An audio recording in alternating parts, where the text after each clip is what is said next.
ಎಲ್ರಿಗೂ ನಮಸ್ಕಾರ ಸ್ನೇಹಿತರೆ. ಸೊ ಇವತ್ತು ನಾವೊಂದು ಅದ್ಭುತ ವೃಕ್ಷದ ಹತ್ರ ಬಂದಿದ್ದೇವೆ. ಸೊ ಇದು ಬಹುಶಃ ಸುಮಾರು ಕಡೆ ಸುಮಾರು ಜನರು ಹೇಳಿದ್ದಾರೆ.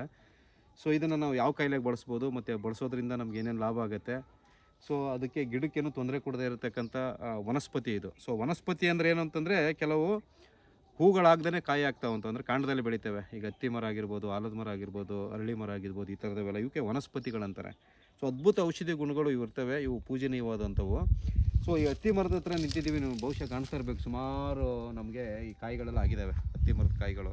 ಸೊ ಆ ಕಾಯಿಗಳನ್ನು ಬಿಡಿಸ್ಕೋಬೇಕು ನಾವು ವೃಕ್ಷದಿಂದ. ಬಿಡಿಸ್ಕೊಂಬಿಟ್ಟು ಈ ಹತ್ತಿ ಮರದಲ್ಲಿ ನಿಮಗೆ ಚಿಗುರೆಲೆಗಳು ಸಿಗ್ತವೆ. ಸೊ ಚಿಗುರೆಲೆಗಳು ಆಮೇಲೆ ನಾವು ಈ ಚಕ್ಕೆ ಎಲ್ಲ ಬಿಡಿಸೋದ್ರಿಂದ ಏನಾಗುತ್ತೆ ಅಂದರೆ, ಕೆಲವು ಗಿಡಗಳಿಗೆ ತೊಂದರೆ ಆಗ್ತದೆ. ಚಕ್ಕೆ ಎಲ್ಲ ಬಿಡ್ಸೋಕೆ ಹೋಗ್ಬಾರ್ದು. ಸಿಕ್ಕರೆ ನಿಮಗೆ ಬೇರಿನ ಮೇಲಿರೋ ಸಿಪ್ಪೆ ಬಿಡಿಸ್ಕೋಬೋದು. ಸೊ ಇದನ್ನು ಮಾಡಿಕೊಂಡು ನಾವು ಏನು ಮಾಡ್ಬೋದು ಯಾವ ಕಾಯಿಲೆ ಅಂದರೆ, ಸಕ್ಕರೆ ಕಾಯಿಲೆಯಲ್ಲಿ ತುಂಬ ಅದ್ಭುತವಾಗಿ ಕೆಲಸ ಮಾಡ್ತದೆ ಈ ಒಂದು ಹತ್ತಿಕಾಯಿ.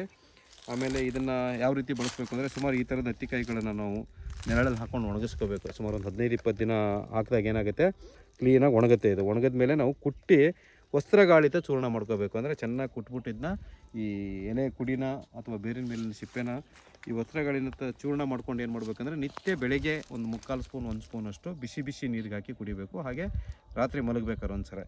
ಸೊ ಇದು ಸಕ್ಕರೆ ಕಾಯಿಲೆಯಲ್ಲಿ ಏನಾಗ್ತದೆ ಅಂತಂದರೆ, ಇದರಿಂದ ನಮಗೆ ಕೆಲವರಿಗೆ ಸಕ್ಕರೆ ಕಾಯಿಲೆ ಬಂದಾಗ ನಪುಂಸಕತೆ ಬಂದಿರುತ್ತೆ, ಇನ್ನು ಕೆಲವರಿಗೆ ಕೈಕಾಲು ಉರಿ ಇರ್ತದೆ, ಇನ್ನು ಕೆಲವರಿಗೆ ಮೂತ್ರದಲ್ಲಿ ನೊರೆ ಹೋಗ್ತಾ ಇರ್ತದೆ, ಅದು ಪ್ರೋಟೀನ್ ಅಂತ ಹೇಳ್ತಾರೆ ನೋಡಿ, ಅದು ಹೋಗ್ತಾ ಇರುತ್ತೆ.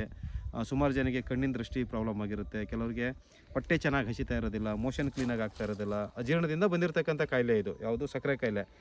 ಸೊ ಇದನ್ನು ನಾವು ಸೇವನೆ ಮಾಡೋದ್ರಿಂದ ಏನಾಗುತ್ತೆ, ನಾನು ಹೇಗೆ ಹೇಳಿದ್ನಲ್ವ ಅದೆಲ್ಲ ಕಾಯಿಲೆಗೂ ಕೂಡ ಇದು ಉತ್ತಮ ಪರಿಹಾರವಾಗಿ ಕೆಲಸ ಮಾಡ್ತದೆ. ಒಂದು ಸಕ್ಕರೆ ಕಾಯಿಲೆನ ನಿಯಂತ್ರಣಕ್ಕೆ ತರ್ತದೆ. ಎರಡನೇದಾಗಿ ಈಗ ನಾನು ಏನು ಹೇಳಿದ್ನಲ್ವ, ನಪುಂಸಕತೆಯಲ್ಲಾಗಿರ್ಬೋದು, ನರಗಳ ದೌರ್ಬಲ್ಯ ಆಗಿರ್ಬೋದು, ಅಥವಾ ನಮಗೆ ಈ ಮೂತ್ರದಲ್ಲಿ ನೊರೆ ಹೋಗುವಂಥ ಎಲ್ಲ ಕಾಯಿಲೆಗಳ ಮೇಲೂ ಇದು ಅದ್ಭುತವಾಗಿ ಕೆಲಸ ಮಾಡ್ತದೆ ಸ್ನೇಹಿತರೆ.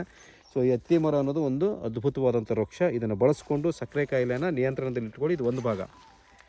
ಸೊ ಏನಾಗುತ್ತೆ ಅಂದರೆ, ಕೆಲವರಿಗೆ ಈ ಒಂದು ಹತ್ತಿಕಾಯಿ ಎಲ್ಲ ಸೀಸನಲ್ಲೂ ಸಿಗೋದಿಲ್ಲ. ಇದನ್ನು ಸಂಗ್ರಹ ಮಾಡಿ ಇಟ್ಕೊಂಡಿಲ್ಲ ನಾವು ಅಂದರೆ, ಈಗಲೇ ಸಂಗ್ರಹ ಮಾಡಿ ಇಟ್ಕೊಳ್ಳಿ. ಇಲ್ಲ ಅಂತಂದರೆ ಕೆಲವರಿಗೆ ಈ ಹತ್ತಿಕಾಯಿ ಜೊತೆಗೆ ನಾವು ಬೇರೆ 10 ಗಿಡಮೂಲಿಕೆಗಳು ಹಾಕಿ ಒಂದು ಮಧುಸಂಹಾರಿ ಚೂರ್ಣ ಅಂತ ಮಾಡ್ತೇವೆ. ಸೊ ಇನ್ನೊಂದು ಅಮೃತ ಚೂರ್ಣ ಅಂತ ಮಾಡ್ತೇವೆ.